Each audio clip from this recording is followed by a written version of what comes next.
Welcome to 1 Million Cups Kansas City. We are a weekly entrepreneurial program that has two companies present. They will present for 6 minutes, and then we will open it up to our panel for Q&A and then to the audience. So if you have a question for the presenter, please raise your hand and we will come around with a mic. My name is Courtney. I'm one of your community organizers along with Anna, Luke, and Kyle this morning. We would like to welcome Blue Springs High School, their entrepreneurship class through UMKC, right? Yeah, so thanks for being here. And Alex and Rachel, would you like to introduce yourselves? Hello, I'm Alex Altamari, a general partner of the Collective Funds. We're an early stage startup fund investing in local Kansas City startups. My name is Rachel Qualls. I'm a serial entrepreneur, I guess. I'm an entrepreneur turned investor, turned back to entrepreneur. So going from angel investing to venture capital, I now run a software firm that powers the venture capital industry. So, thanks for being here. Okay, we will get started with Thou Mayest. Please welcome Bo and Bill.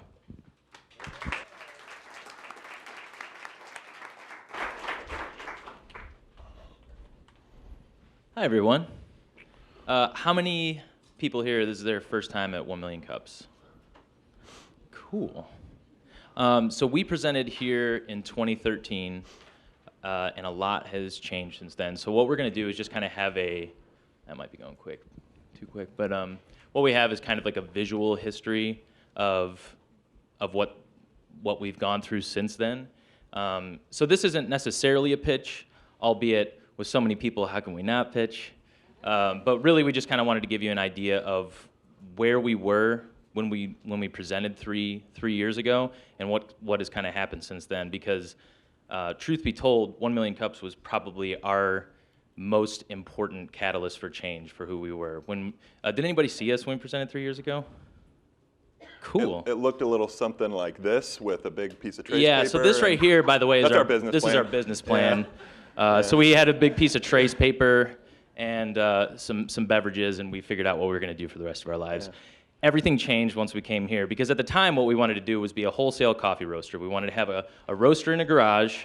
We were going to roast coffee, and we were going to sell it to businesses for them to sell or serve. Once we came here, we ended up making a connection with somebody who happened to own a piece of property down in the Crossroads where we're located now, and we thought we were just going to provide coffee for them for this shop, and they said, no, I want to run this shop with you.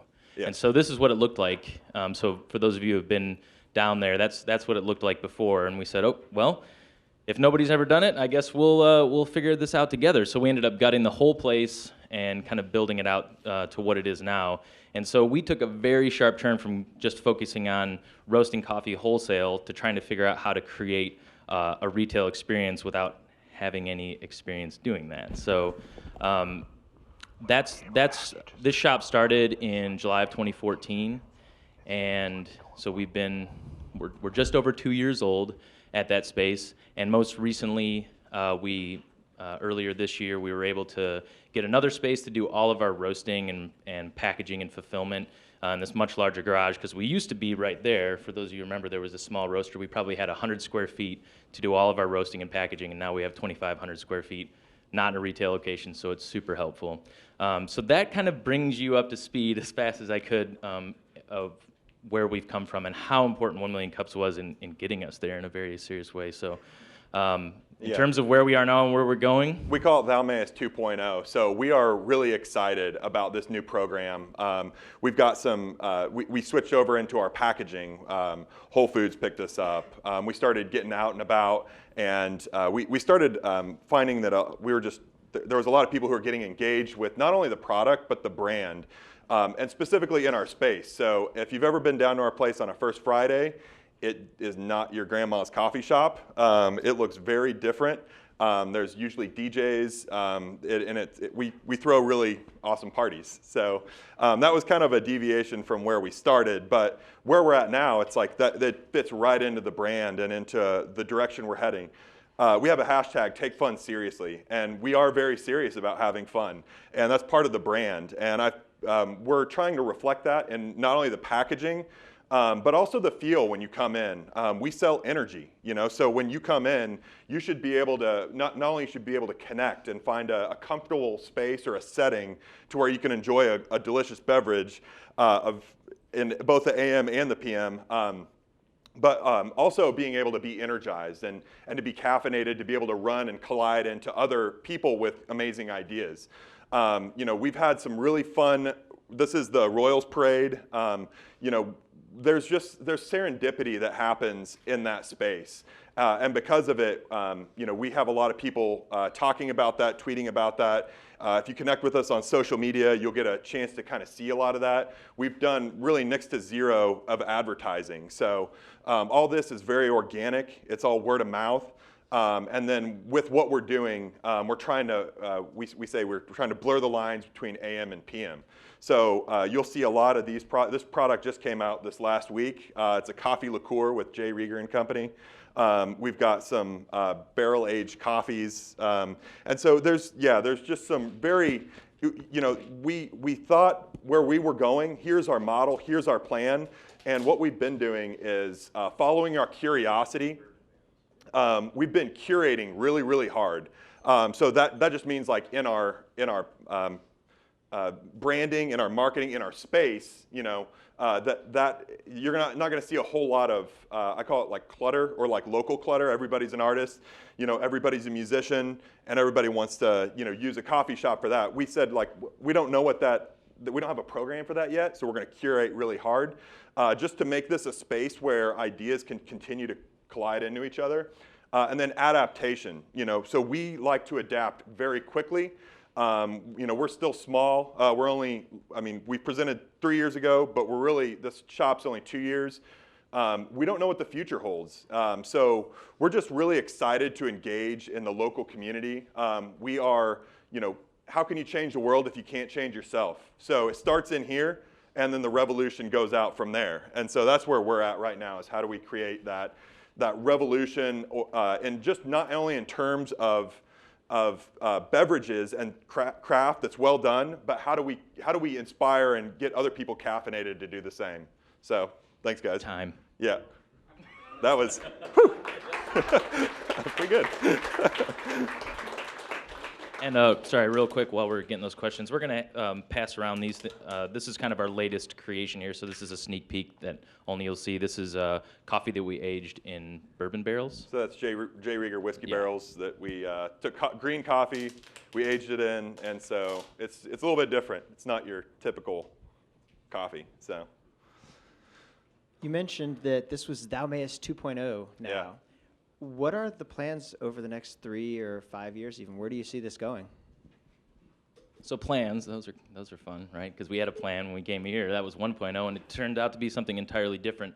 I'll just start with what's starting 2.0 is, since we have the new facility with the new roaster, which is the roaster that we had was like, we say it was like a 93 Camry, it got us to A to B, and now we have this brand new American-made roaster. It's got all the bells, and it's just helping us out a lot better. So 2.0 is starting by like revisioning our coffee to make sure that the product we have is the best product we can offer, increase our capacity, which made something like the Rieger project possible. So we kind of see like tightening up our core coffees to make sure those are amazing and still accessible price-wise, and then being able to do more projects like that. So there's still going to be the selling and serving to businesses for them to sell or serve, but we're more interested in what else can coffee do? How can coffee be a component of something else other than just So like the culinary arts are really fascinating to us, and we say we're chefs.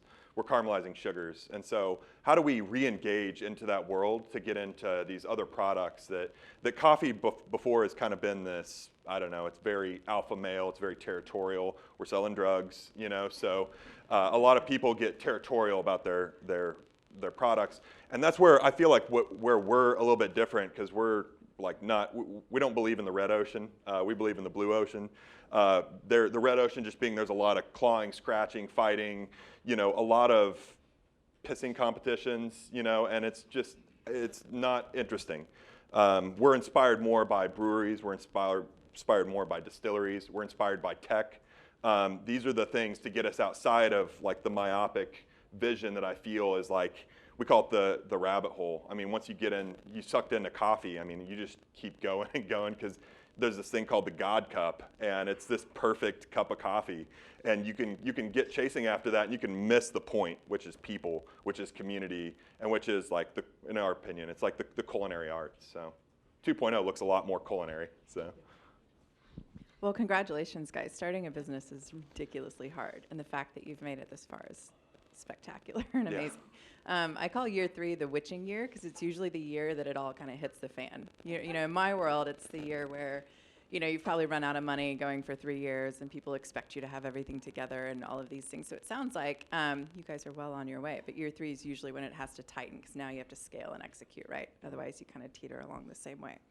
To that point, do you guys see this as a brand where you establish derivative products off of the central brand? Or because I don't see your brand as prominent as some of the other derivative products you're offering. So what is the goal branding wise? Because really that's your scale, is establishing a trusted brand. And True. And so, for instance, like the Rieger bottle, we're on the side, so it is a Rieger product where we have provided something along the way. So part of it is who are we partnering with, and practically who's doing most of the work, right? So Rieger is doing most of the work, but we're able to provide that something that like highlights that. So in terms of what our brand is actually doing, I know we're two very different people.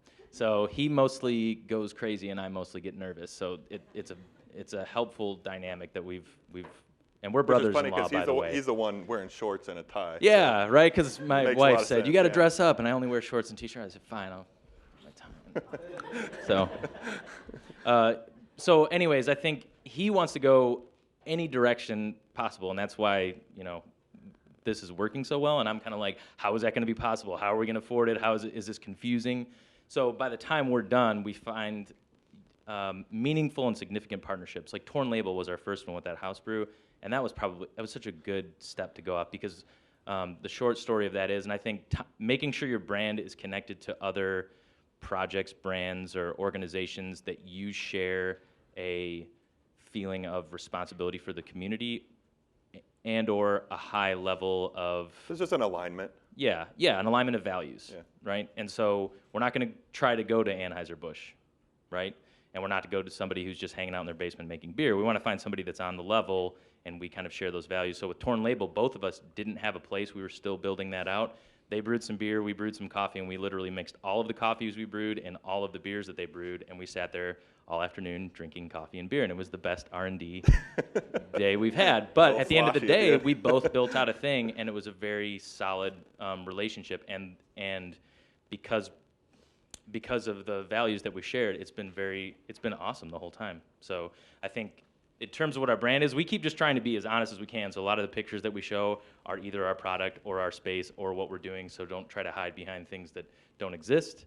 And on the other hand, connect with people that are doing things that you find very uplifting and help develop the Kansas City kind of cultural landscape, as I like to say. because they asked me to come here and give you to give feedback.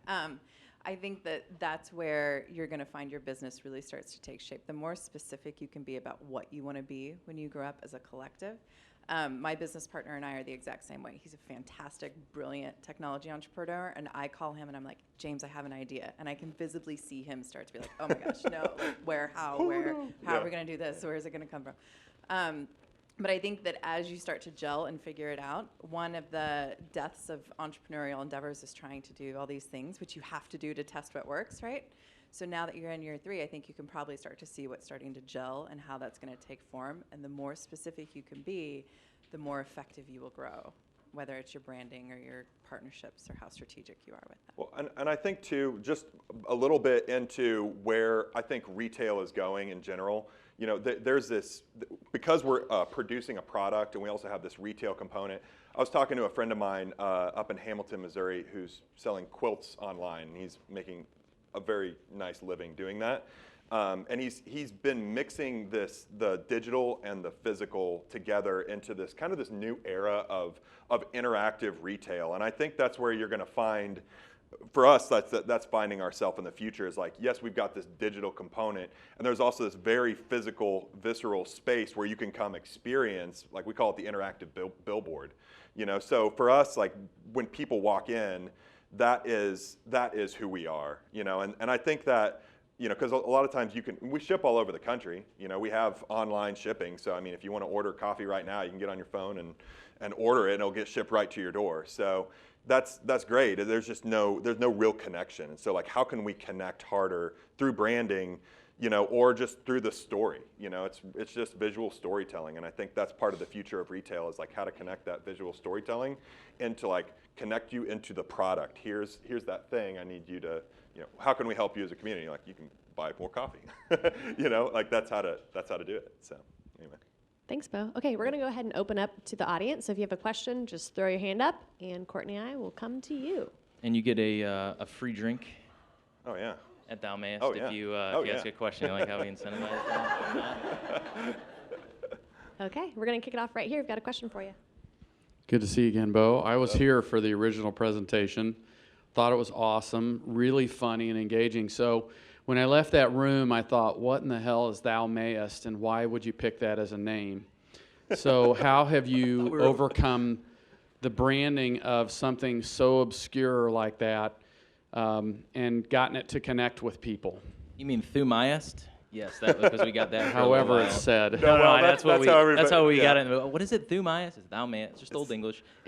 So the obscurity, it was a double-edged sword, definitely in the beginning, because it's difficult, but it also It's is great. unique. It's great for right? searches on the internet because there's not a whole lot of other people. Yeah, saying Thou exactly. Mayest, And we you just know? didn't, we didn't do like coffeeify, right? Because it's just like taking two words and making it an if-I guess is the thing, right?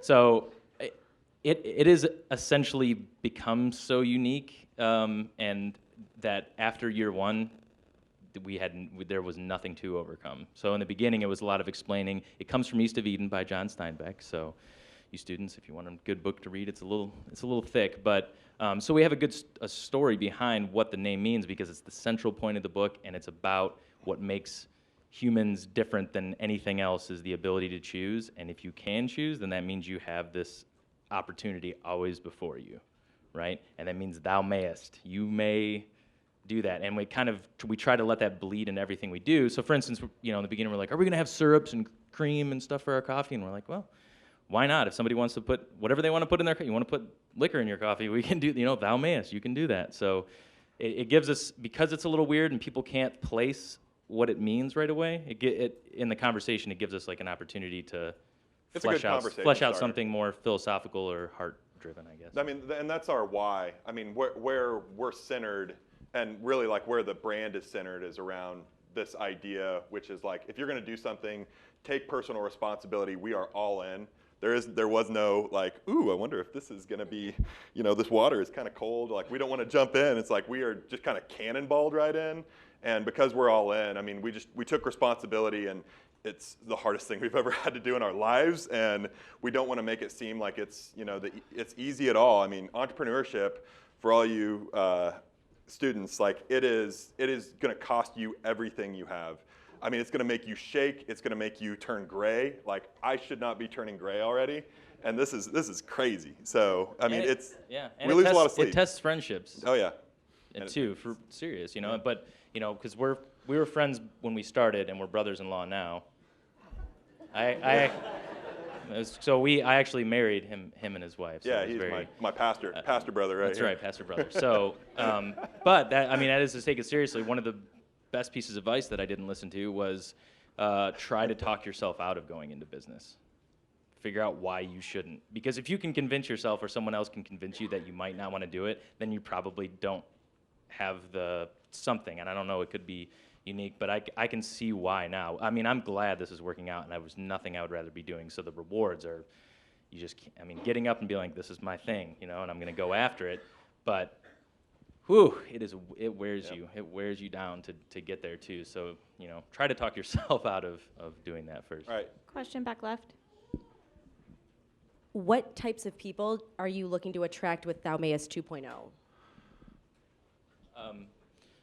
Probably the biggest thing is like businesses like restaurants. And there's two parts of it. Probably the biggest one is we just want to have a better network in the city of places that'll provide our coffee. How can you get to our product within like 5 miles of where you're Exactly. located? Because if you're in South Johnson County or over in, like there's a couple places, it's just the Crossroads is not an easy way to do it. but we make great coffee, and we try to figure out how to get it to people. So now we can finally, after working on this retail side for so long, we can try to engage business owners and organizations that can sell or serve our coffee. So that's our primary thing, to make sure we have that base. And then beyond that, we actually don't know who we're trying to attract, because we're trying not to pigeonhole, even though maybe we should be more specific. But a lot of this is like, who's the who wants to partner with us to come up with something that doesn't exist yet. So when people look at Kansas City, they're like, that's different, right? And so that's kind of a two-part answer. I hope That's, yeah. Another question for you here against the wall. Thank you. Congrats, guys. I really am very impressed. Now, one thing I would love to talk about and hear about, because I know you said about visual socialization, storytelling, is social media. And have you guys thought about with Instagram and Snapchat and Facebook Live, with those social media revolutionary, how would you guys thought about putting down this onto the marketing side of social media? You should just get on there and follow us right now and take a look at it, because it's pretty interactive. I try to catch every single post that gets on Instagram. If anybody takes a picture and tags us in it, you're likely getting a response. And right now, that's all me. As probably wise as it is for me to step away from that, for me, I just feel like the importance of an owner being able to talk and engage with as many of the public as I can, that is my marketing. So we've done zero on that. That is all just he and I jacking around at weird hours.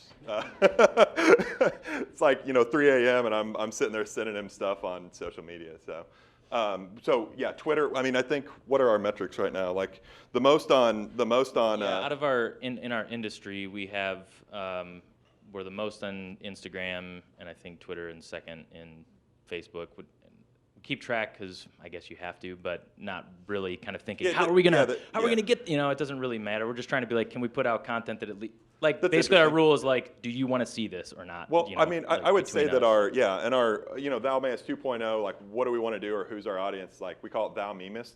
And it's just like, what do we want to be known for is like our memes is our kind of our running joke, but that's. Yeah.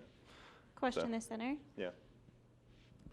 Hi guys, great presentation. I haven't seen this much enthusiasm in a while. Maybe it's all that coffee you had before you got here. I missed your first presentation, but I've been in the business once, but I think I need to go back and check it out again. You have presented a business that seems to be all over the place, kind of like you guys are. Yeah. So you are a wholesaler, you're B2B for sure, but you're a B2C, and then every morning when you wake up, whatever the fantasy was that you dreamed about, you go out and try to execute it. So it seems like it's chaotic or semi-chaotic. How do you manage the business? How do you actually manage the business, keep the product lines separate, or figure out when you need to add product lines, figure out if they're actually profitable? Are you really investing energy where it needs to be? Maybe it goes back to what's your definition of success, but can you tell me a little bit about how you judge if you're being success in terms of a P&L or a balance sheet? Sure, so that's definitely more my, and the reason I get nervous is because that's kind of the side of things that I work on. So we had a very short amount of time to present everything we've done in the last 3 years. So yes, it appears somewhat chaotic, but I can tell you every product we have, I have at least one, if not multiple spreadsheets breaking down cost of goods, our margins, where things are working and where they aren't. And if we're going to look into a project like the Rieger or anything that we look at, the first thing we do is throw a pro forma together, and we're going to figure out, so learn what a pro forma is. But you definitely, if it isn't going to work on paper, we're not even going to entertain the idea. So a portion of the fun and anxiety is dreaming up what we could possibly do, and then we try to determine, do we have enough time to do that? So for the retail side, getting a manager and leads in place at the shop that can take care of a lot of the day-to-day stuff frees us up. Having somebody on the operations side that can take care of the roasting frees some time up. That gives us at least some portion of the week to discuss what do we have in the pipeline and how we're going to execute it. So once we do get these ideas, the very next thing we do is come up with a timeline, come up with a cost of goods sheet, come up with a marketing campaign. If we think something's going to fall apart at some point, it's not going to go forward, you know. And but if we have to do something, if we're committed, then we try to figure out the best thing we can give for that. So as chaotic as it sounds, There's a lot of Excel spreadsheets. there are a lot of There's spreadsheets, that- and learn Excel. we have turned down far more ideas than we've even Yeah. entertained. So And also, I would have to say we have a really amazing ownership team that balances each other out, that asks really hard questions. And there's actually 4 of us owners now. After we presented, we ended up bringing 2 other guys on who really help balance us and to keep us grounded, who keep us centered. They ask the hard questions and they really push us to be better. So, yeah. Great. We've got a question for you right here in the front. Hi, Hi. I'm a high school student. So you guys have the coffee beans and everything, and that's great. So are you guys planning on like expanding into like the food business or just into like drinks? well, I guess it depends on what you mean by food business. We'll probably still only just provide coffee to people who, what I'd rather do, if there's somebody who's like, I got this idea for an ingredient or anything, a steak rub or whatever, if that's what they do and that's what they want to do and they're like, we'd love to use your coffee, then we'll work with them as more than just a supplier, because we don't want to have just a supplier relationship. With Rieger, there was a lot of testing, for those of you who might have seen It was a year of testing. Yeah. I mean, this wasn't like something that we just cooked up one night and said it's a product now. So that's kind of how that connection is made, as opposed to if we were going to work on a product, or if somebody's like, I'm going to make this thing at home, you just go to Amazon and you select the thing that you need, the ingredient. So that's the difference between like simply a supplier relationship, where I just need you to supply me this thing I need, as opposed to partnering with someone and saying, what's the best way to use what you have to get in there? So we don't know the answer to that, other than we're not going to look to start a food line of something, but we'd love to work with somebody who is, to provide them something that would be helpful for them. Question back center. Yep. Hey guys, so what are your guys' goals for the company, and how can all of us in here help you get there? All right, so this is a good one, because for me, it's like, because it is deviated so much from where it's like we alliterate it to hiking quite a bit. I don't know what that vista will look like at the top, but I'm going that direction. And so what that path looks like to get up there is going to look very different than anybody else's. So for me, it's being able to look at myself in the mirror in the morning and say, like, why am I doing this? Or what's the point? You know, we say, like, looking at this from our deathbed, saying, hey, we were young, we had some energy, and like, what's going to happen someday is like, I might not be able to do this. So that's why we kind of, you know, for me, it's the meaning and the purpose of it kind of inspires me to get up every morning, to really like get after it. My personal goal was to get Wilco into our shop. Oh yeah. So I don't know how many know Wilco. They're my favorite band. And so when we started, they play in our backyard. So we have a concert venue in our backyard, for those of you who don't know that. And Wilco plays there every year. They were the first show I saw in Kansas City when I moved there. And so this past, it was just a few weeks ago, they came in. And so we gave them a bunch of stuff, and they signed a poster, and we got to go backstage and meet them. So I was like, well, to kind of talk about you, I know there's different understandings of success. Yeah. Meeting your favorite band. I think mine was given a TED Talk. So, and I was like, I'd just like to give a TED Talk someday, and I did within a year and a half. We were like, we need to set some bigger goals. So. Yeah, but in reality, our goal is to continue to be able, like, offering exciting products and experiences to, like, specifically in Kansas. Like, to go back to it, we just want to help build the cultural landscape in Kansas City. So who's doing exciting stuff and who's in, like, how can we help you? If it's just giving you coffee to stay awake to get to your deadline, awesome, we'll do that. But if it's coming up with some other product that doesn't yet exist, we'll do that. If we can stay enthusiastic about what we're doing, getting up every morning and be like, yes, like, not falling into this, we found our spot, we're making money, we're gonna chill. Like, that's not interesting. And that's if we're going to be a competitive city too. That's like, I mean, we've got to get after it, guys. I mean, if Kansas City is that next entrepreneurial hub, whether it's social entrepreneurship or whether it's just new products coming out, we have got to out hustle, and we've got to get up and have that fire in your belly, just saying, we're gonna be, if we genuinely believe that we are the best city in the world, put up or shut up. you know, and let's get after it, because if that's really going to happen, we need some serious energy to be able to compete with these other cities. So Okay. it's for real. One more quick question for you guys. As you are expanding your wholesale business, the B2B portion of it, how can we help you as an audience connect with the new clients that you want to work with? Is it something that we actually go to people and say, hey, you should bring the Almeas to your shop, or you should bring the Almeas to your store? How can we help you as an audience, as we're spread out all over the metro, as opposed to just in Crossroads, to help you get and generate more business? Yes. Yeah. Yeah. No, we would really love. I mean, we don't want to cold call. I know at some point there's that reality, but really we want to make connections. So if you are somebody or know somebody who owns a business that would sell or serve it, like, we just want to make that connection to try to talk to people. But yeah, go to people and say, I would love if you carried the Almeas here, and here's how you get a hold of them. But yeah, we would rather make those connections rather than just being like, here's our lead list. And, you know, I understand that that's also reality, but yes, we would much rather have a warm connection so that we're just saying, this is what we offer. Do you think this is a good fit for you? We can definitely hustle in giving you an awesome product, great price with great service, because that's what we're committed to. So Instagram, Twitter. yeah, connect us on I mean, social media. you know, Tag them. yeah. Tell them, hey, Yeah, you you should carry this, or we're excited about. I don't know. For us, it's just getting that great product into people's hands. So and in any way that we can do that, our goal is like more coffee, or like better coffee into more people's hands to get people excited about coffee. So yeah. Awesome. Thanks a lot, guys. Well, basically everybody asked the final question, but is there anything else we can do for you as a community? One more time. come hang out with us Yeah, at the just come shop. hang That way- Get buzzed. Come get buzzed with you Come guys. get buzzed. with Yeah, us. come get buzzed with us. Yeah. All right, let's hear it for the Almeas, guys. Thank you.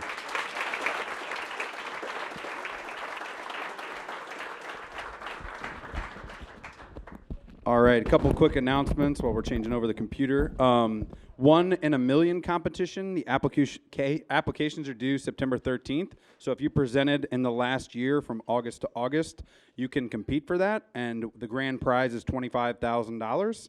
Also, next week is Tech Week. It's all week long. There's also the Launch KC competition. You want to make announcements about that? Yeah, I'm going to have a panel at Tech Week, 4:30 in the boardroom. You should come. What day? Every day? Thursday. Thursday, Untapped Tech Talent with Anna, the awesome organizer. All right, and so, also, if you forgot already, the 1 in a Million Cups app, don't forget to download it. You can check in, and you can also give feedback to all the presenters. It's really easy. It's really cool. So make sure you download that application and get on that. Are we ready to go? No? Technical difficulties?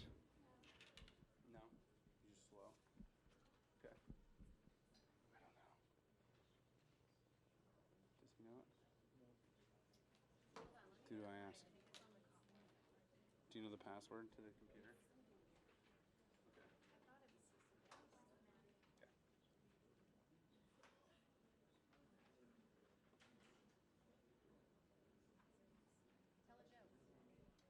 No, you're really good at that.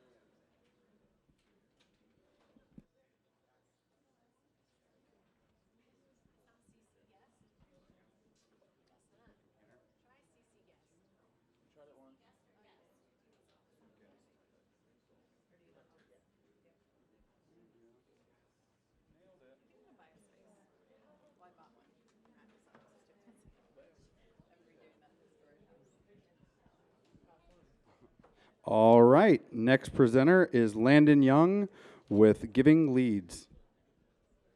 Let's hear it for Landon Young, everybody.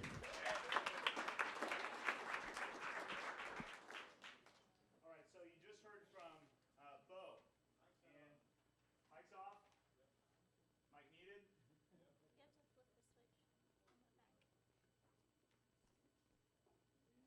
We are on live. Can you hear me? There we go. All right. So you just heard from Bo. He mentioned the most entrepreneurial city in America. And I know that from working with him over the years, and from sitting with him over coffee, that first time he said, I think I'm going to do something crazy like roast my own coffee. His vision from the beginning was to change the city, to empower the city. And as we wrestle with our identity, of who we are. What does entrepreneurship mean to us? The questions that came up earlier, what do you value? What is success? And we start comparing ourselves to big brothers like Silicon Valley. You know, how are we different? How are we unique? Oh no, we're the Silicon Prairie. You know, what I believe is our differentiator is this give first community mentality. And we hear that a lot, like, oh, we're the Midwest, we give, we're friendly people. But I want to outline some very tangible experiences I've had in my life here in Kansas City in the last 3 years that intertwine with the 1 Million Cups community. And maybe you'll get a glimpse into how giving has played out here at Kaufman in 1 Million Cups and in my life. Then I'm going to outline our plan for expanding that here in the city and beyond. So this is me in December 18th, 2013, presenting on stage about World Help Solutions. I know there are some WHS people in the room here. The first day that I brought everyone in, Matt, if you remember this, we drew on the board this chart of growth, you know, the typical hockey stick sort of thing. But the metric of success was not that we would make a lot of money, not that we would have an exit, but that our exit would be such as this. This is about local entrepreneurs. By local, I mean the ones in Honduras and Ecuador and in Malawi. We want to phase ourselves out. We built data collection and education technologies for the developing world. We didn't believe we were best suited to do that. We wanted to phase ourselves out through giving. This was 1 year to the day from when we donated technical assets, licenses to nonprofits. It's now being used in 10 countries around the world. And as I talked, at the end, you know, you ask your typical question, what can this community do for you? And I have no idea actually what I said. This is the point in the video where I said this. Somewhere over here, you asked me the question. I don't know how I answered. But 3 months later, you showed me.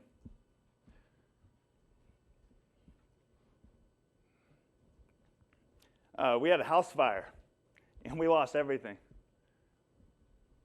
3 months from after that talk. And several people from the community set up a Raise mobile site for us. And we had $10,000 in 2 weeks. You showed up at my front door, and what was left of it, and hauled stuff out of a soot-ridden house. And I had people with toothbrushes scrubbing my daughter's toys. Now, that was 1 Million Cups.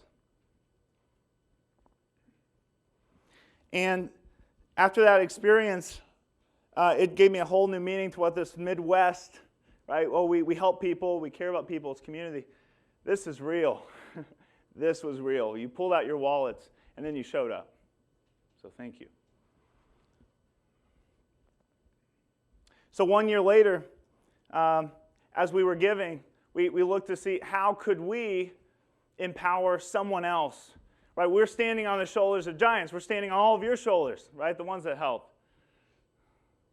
This community that gives us a stage here at the Kaufman Foundation. How can we help?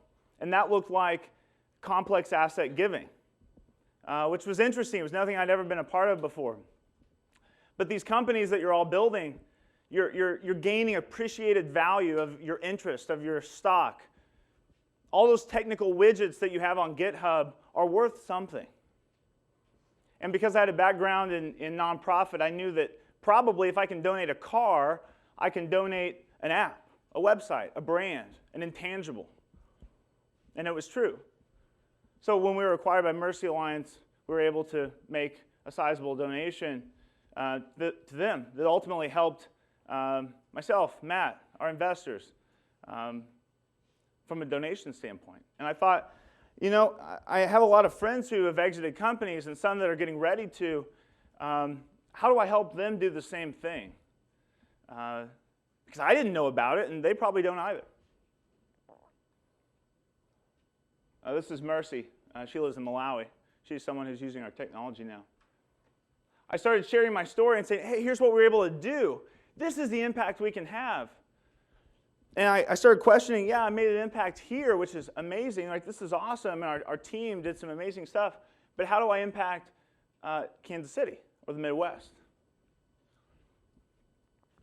So I started talking around, and one of my friends had sold a company for $175 million. And I said, you've got a lot of taxes to deal with right now. He's like, yeah, my accounts are really conservative, but I have this stuff I'd love to donate to an entrepreneurial community. And I said, well, I know one, Kansas City, right? I thought of the startup village. Then we started helping other people, and it grew and grew, and we formed Giving Leads Donate Equity. Tina Sterling here jumped on board, and I can be Bo, a little random, right? And she helps take that innovator mentality that I have and direct it and focus it. So we take data like that produced in Venture 360, right? And we make sense of it, and we provide it to others and say, hey, these people are doing really well in their companies. We think that they might be exiting soon, and they probably need some help. Then we pair them with some of the largest charities, donor-advised funds in the country.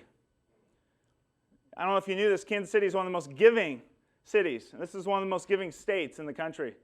We have some of the largest DAFs. So we partnered with them and said, how do we help founders give equity and stock and appreciated assets, technical assets, some that they're using, some that they're not using anymore, for the sake of nonprofits in the community. We've had a lot of success, but the opportunity is huge. And although some of our partners manage billions of dollars, the opportunity by 2020 is around $10 trillion of complex asset donations, complex asset sales. Here locally, that looks like something like 20 billion. The giving on all those assets is in the hundreds of billions. This isn't just made up.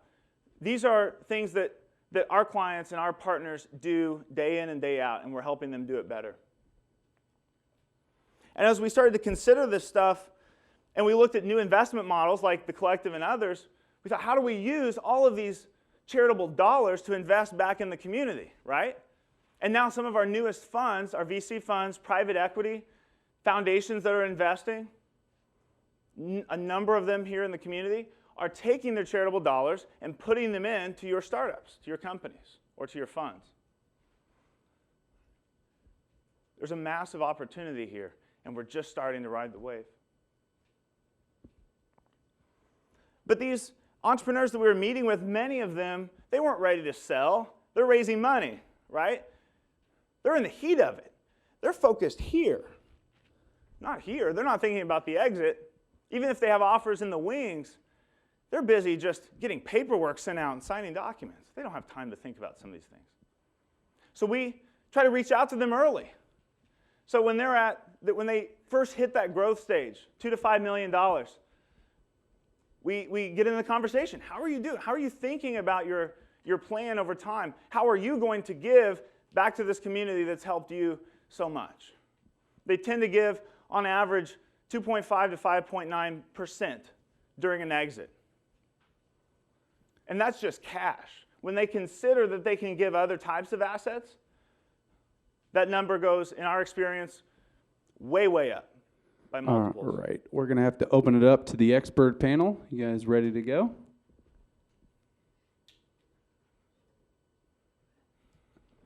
No, actually, I still have 6 minutes. Very good. You mentioned that Kansas City, or was it Kansas, was one of the most giving communities, was it in the nation, I believe? Yeah. Has it been, have you begun to expand to other cities, and have you seen a big cultural difference as a barrier to your expansion? Absolutely. So as we started to see other services, M&A, investment banking, valuation, wealth management, we saw an opportunity to do something else. The Entrepreneur Financial Network. And whenever you get a bunch of financial folks in the room, I know there are a lot of you in this room, it's competitive, right? You're killing it. You're hitting the streets. You're trying to hand out business cards in here, right? As many as you can, as many coffees and meetings to get a client. Well, what we believe, in order to increase this philanthropy and growth in our city, we have to work in teams. We put these financial folks, so someone who does investment banking and someone valuation and wealth management, in one room, and we say, okay, play nice. We realize there's some overlap, But if we work together on this, think of the impact we can have, not to mention your top and bottom line.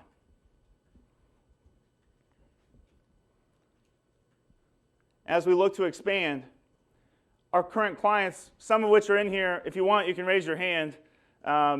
Okay. So we were just talking about a deal in St. Louis before this. Although we're starting in Kansas City, the folks who are currently in EFN, the network, work in a number of different states. Our partners work in about 40 states in all.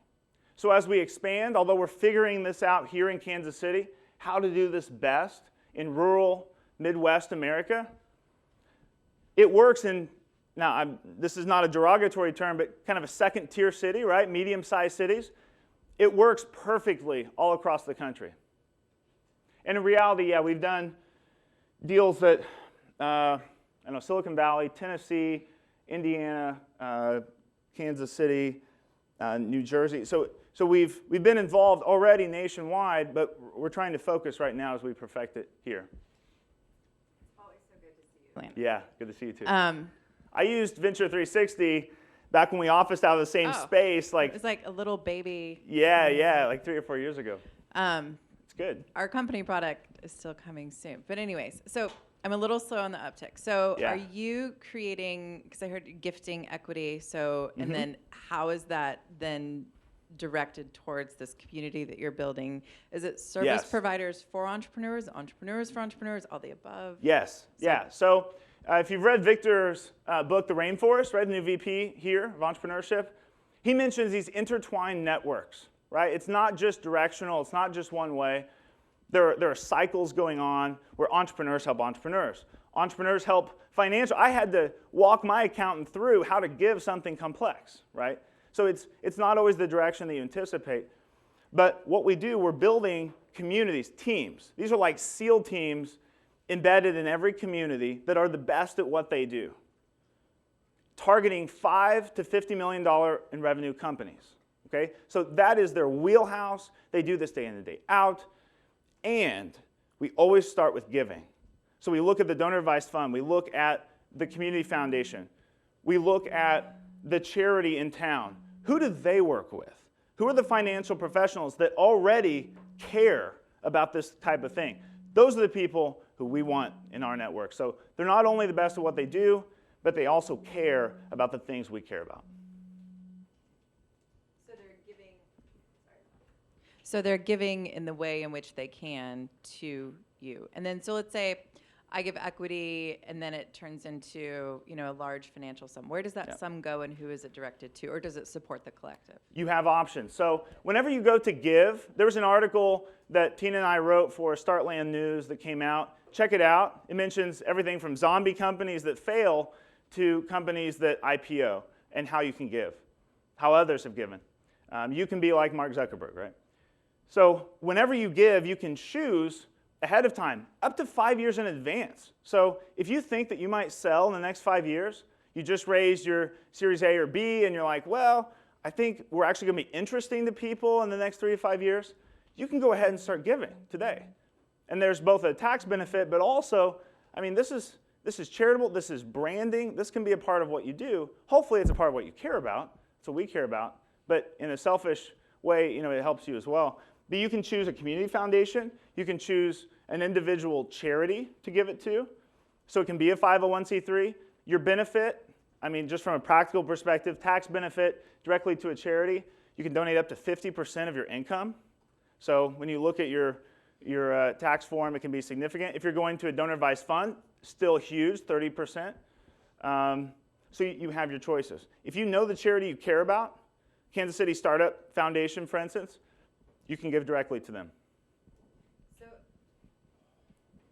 I'm monopolizing, aren't I, Alex?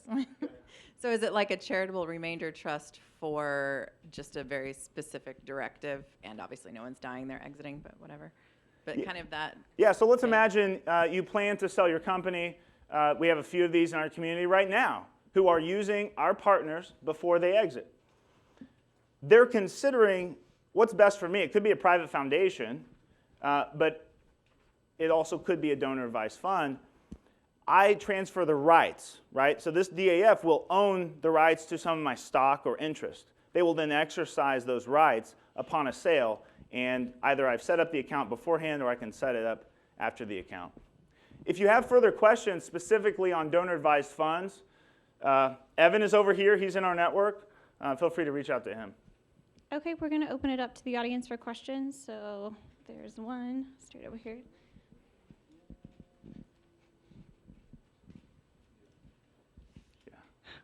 Hi, I'm Hi. Katie, but I was just like, in simple terms, what exactly like is your company based on? Like, what do you do simply? Yeah. I'm kind of confused. So how much is this bottle worth to you? Yeah, like if you sold it to me. $10. $10. You sell the bottle. You expect to get $10. Well, the government says, no, you don't get $10. You get like $4. And turns out he owned a little piece of it too. You should actually only get like $2 or $3. Right? That doesn't feel very good, does it? You only got $2 for your favorite cup. So for you that have been building your babies over time, this startup, you picture yourself exiting and being on the cover of Inc. magazine, and you're incredibly wealthy. Well, it turns out you didn't actually bank that much out of it, and you still have to go get a job because you're going to be taxed on income and on capital gains. And if your exit is big, hopefully it is for you, that turns out to be a lot.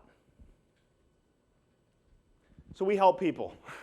One, give to the community, but also it benefits them in reducing their tax. And they can use that money that they would pay to Uncle Sam to then invest back into his company or her company, right? Question back right. Nice presentation. I love the idea. So just to clarify a little bit, so this is not a CRUT, is that correct? No. Okay. And wouldn't a CRUT have more advantage tax-wise than this model? So every situation is different. So when you consider the founder that is getting ready to complete a private transaction versus that is IPOing, versus someone who's just selling assets versus selling some intangible brand identities, when you look at every single sale, every single person's financial situation, it's different. And that's why we rely on folks like Deanna and Evan and your team here. They work in an integrated way. So you sit at a table, and there's someone from wealth management, wealth planning, tax planning. The DAF person is there with you, and we're trying to together plan the best strategy for you in an integrated way as a team. So what is the answer? It depends. Yeah. It depends on the type of sale, exit, the situation. I mean, we've talked about positive as well. Assuming you're doing really well, you could have just raised your Series A last year and your competitor came out, right? Google just swamped you and you're dead now. And instead of just leaving it on GitHub, instead of writing it off as a loss, which can yield you this much tax benefit, you can look at valuing those, right? Fair market or fair value, and transferring them to someone else. So that's a whole other situation. So it really depends. Usually it's a combination. Question for you from Joe. Hi, so help me understand, this is a business. Yes. So if it's a business, can you tell me if it's a profit or a non-profit? And what's your For-profit. business model? How do you generate your revenue? Yeah, so I've started nonprofits and for-profits in the past. I get tired of doing this, like, please give me money. There's nothing wrong with that. We help people do this all the time. I personally just prefer a for-profit model. So that's what we did with World Help Solutions. We were providing services in developing countries, but as a for-profit model, organized kind of like a benefit corporation. If you look into benefit corporation, a lot of states offer those now. Anyway, yes, it's for-profit. So we're membership-based. So every city has its own membership team. We also do concierge services for donor-advised funds, nonprofits. So there's both the one-off contracts that we do, but mostly this is membership-based. Does that answer your question? For-profit. Question in the back. Yeah.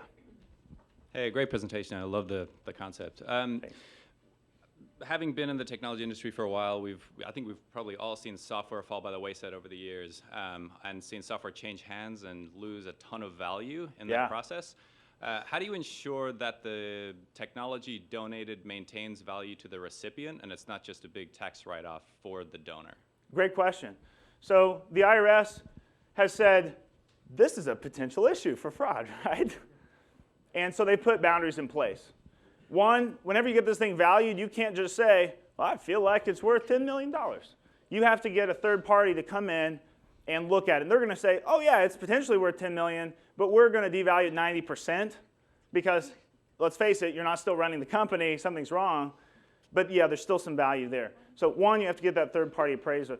Also, that nonprofit can't resell the thing for less than the valuation until a 3-year period is up. Okay? So those are 2 steps. There are others, and we can talk about that. Thanks, Jasper. Question in the back? Yeah. Just so for another clarification purpose, you said that it is a for-profit and it's membership-based. So would an external company come to you and hire you, for lack of a better term, as a consultant if they're interested in this giving, or kind of what is the streamline? So we have a website. You can go to efn.network. And if you're an organization or financial professional that serves people in the $5 to $50 million range in any of the services I mentioned, or in something else, if you're an attorney as well, we're looking for folks like you to fill our network. We're pretty full right in our certain MSA that we're in right now, but we're looking at others. So you can contact us through our website. If you're an entrepreneur that wants to start this conversation, maybe you're doing $1 to $2, $3 million in revenue, but you can see this growth pattern. You're going to be there soon. We're happy to have a conversation. We can get our network together for a coffee. But really, we're targeting that 5 to 50 range. Reach out to us through our website, through any social media, or please see me afterward. Okay, I think we are ready for our final question. So is there anything else we can do as a community to help you? Yeah. So you have is the answer. And here's how. Not just a fire, which was incredible and changed my view on the Kauffman Foundation, 1 Million Cups community, and Kansas City as a whole.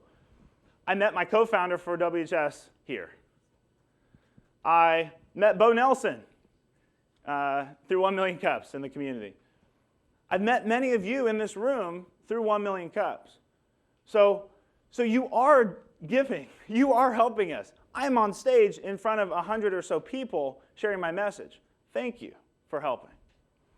How you can further help? If you know an entrepreneur who is looking at an exit, this could be the sexy tech entrepreneur. It could be the guy in Drexel, Missouri with a manufacturing business. Right? Probably they don't have folks in their network to help them during this transition, and they need a trusted resource. We want to be that resource. Send them our way. Awesome. Thank you so much. Round of applause for Landon Young, please. Thank you. Where would you like to? All right, Sean Beaver, Matt Blake, Andy Bond, Katie Davis, everyone who's checked into the 1 Million Cups app, don't forget to leave feedback for the companies and the presenters. And if you haven't downloaded it yet, go to your app store, download the 1 Million Cups app, and let's get this thing going. Thank you all so much for joining us. We will see you next Wednesday for Neutralize and Give Pet. Have a great day, guys.